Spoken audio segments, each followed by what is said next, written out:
So, here we have our protagonist Jim, who has been sent on a mission to climb a particular mountain in order to repair a communications station that is not working. In order to reach the top of that mountain, he's going to have to go through an acrid nest, and that will allow us to showcase one of our new acrid types.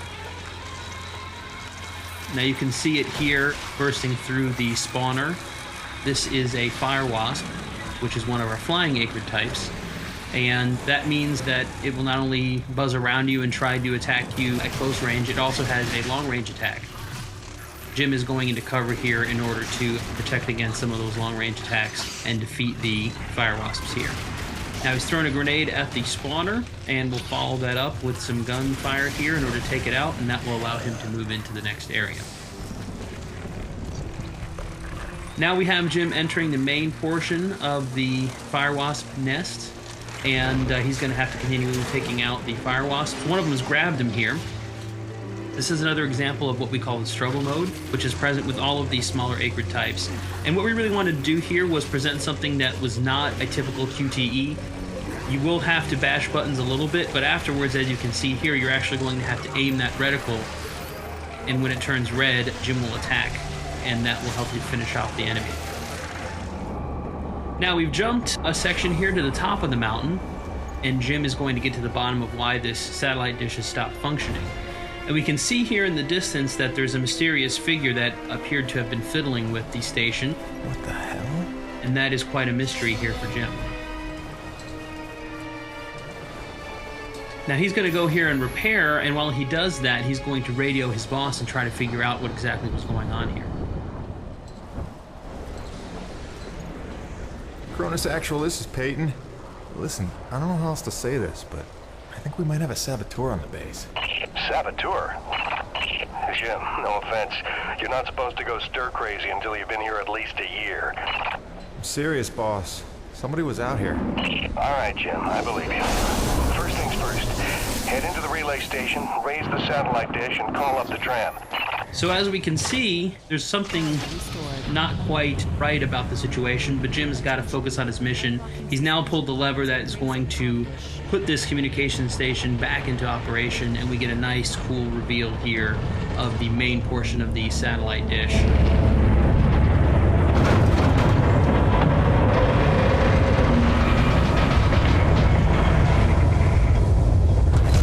Comm dish locked and ready for transmission.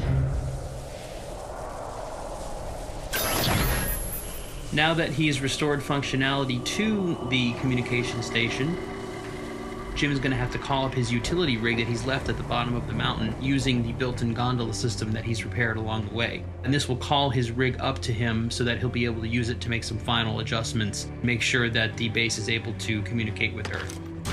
So as we can see here, he's operating the gondola system. And that will call the utility rig back up from the mountain, and all he has to do is wait for it to arrive to complete his mission. Cronus Actual, you copy? I've got the satellite dish working, just waiting for the rig to come up. However, looks like someone's not too happy having visitors here at the top of the mountain. This is another one of our new acrid types that we're showing off here in the video. And this is the spitter, which is a Cat L, large size acrid. As you can see, it's sort of scorpion-like. And this is actually going to be one of the larger acrid types in the game. Not the biggest by far, but certainly one of the larger types. And it's going to be quite difficult for Jim to defeat on foot. It's basically a boss encounter. As you can see, you have to roll, you have to dodge in order to avoid its attacks from its tail. It also spits venom at Jim as well. So what Jim is really doing here is he's trying to damage it and really trying to stand up against it, but he knows that his rig is on its way up, and if he can get in his rig, it's going to make this a much more even fight. And so that's definitely what Jim is looking to try to do here. Now, he's hit it enough times and done enough damage that the spitter is going to retreat to its cave. And that's actually good timing for us, because it'll give us an opportunity to buy some time while the rig shows up. We can see a little bit there from the gondola apparatus, the rig showing up here as we take out a few of these fire wasps. And sure enough, here is the rig that has shown up at the top of the mountain. And now all Jim has to do is get in it, and we're going to try to finish off the spitter that we saw a few minutes ago. Once again, when we jump into the rig in Lost Planet 3, we're back in first person. It's very important for us to sell the perspective and the scale of the rig. It is the largest vehicle we've ever had in the series.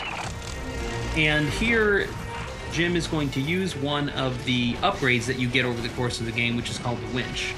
You start with the claw arm on the left side of the rig, and the winch allows you to basically shoot that out.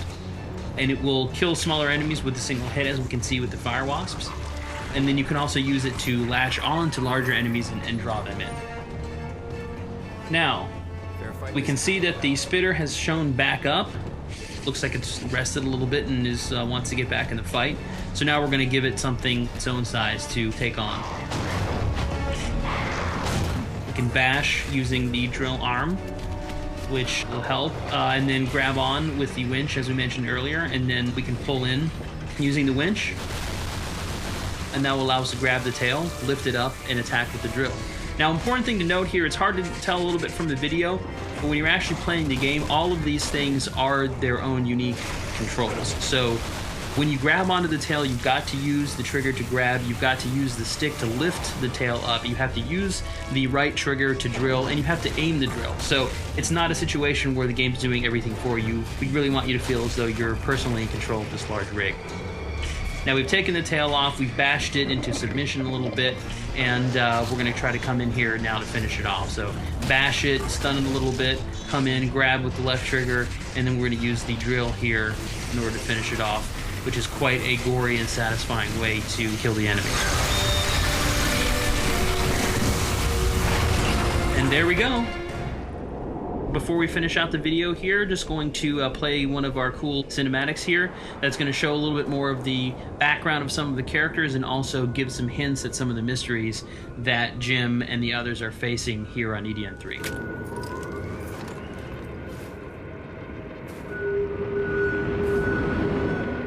Roman? Drop your weapon. Whoa, easy now, Doc. Who are you? Where'd you come from? I'm Jim Payton. Just here to check Where up... from? Coronis, what the hell, lady? Where else would I be from? Braddock sent me. I know you.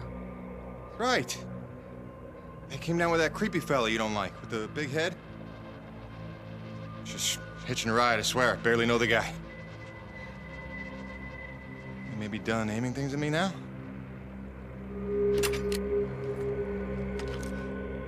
Braddock sent you? I want to make sure you're okay. See if you needed any help. Touching concern after all these months. To what do I owe such an excess of caution? I might ask the same, Shotgun Sally. You've seen it then, haven't you? It? Someone in the distance. Watching. Hard to know what I saw. They say folks start to crack up. Out here in the white too long? Perhaps. Do you feel cracked? Can't say as I do. Then there's something the old man's not telling us. You realize that? Trying not to. I know how it is. You didn't come here to ask questions. But believe me, James, this place has secrets. Keep your eyes open, or they'll sneak up on you when you least expect it. It's all good and ominous, Doc. I'm just here to do a job. That's convenient. I've got one for you.